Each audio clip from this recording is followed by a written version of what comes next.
वृक्षपूजनांची होळी दुर्गुणांची।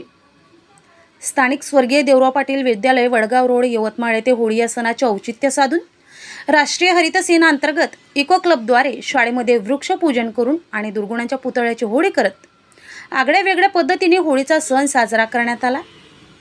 विद्यार्थ्यांमध्ये पर्यावरण संदर्भात जाणीव जागृती व वृक्ष संवर्धन हा संदेश पोहोचविण्यासाठी राष्ट्रीय हरित सेनेअंतर्गत इको क्लबद्वारे विद्यालयामध्ये वृक्षपूजन कार्यक्रमाचे तसेच दुर्गुणांच्या प्रतिकात्मक पुतळ्याचे दहन करून होळीचा सण मोठ्या उत्साहात विद्यार्थ्यांनी साजरा केला। कार्यक्रमाच्या अध्यक्षस्थानी शाळेच्या सन्माननीय मुख्याध्यापिका आशागिरी यांच्या मार्गदर्शनात हा कार्यक्रम घेण्यात आला।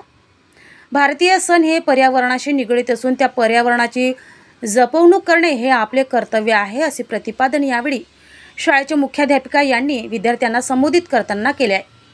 कार्यक्रमाची सुरुवात शाळेतील परिसरात असलेले वृक्षाचे पूजन करून वृक्षाला माल्यार्पण करून व गाठी गुंडाळून वृक्षांप्रती कृतज्ञता व्यक्त करण्यात आली। माणसाच्या अंगी असलेले दुर्गुण या होळीच्या सणाच्या दिवशी दूर व्हावे याकरिता दुर्गुणांचा पुतळा तयार करण्यात आला व त्याचे दहन यावेळी कार्यक्रमाचे विशेष आकर्षण ठरले। या दुर्गुणांच्या पुतळ्याची प्रतिकृती शाळेतील शिक्षकेतर कर्मचारी राजेंद्र होले यांच्या संकल्पनेतून तयार करण्यात आली होती।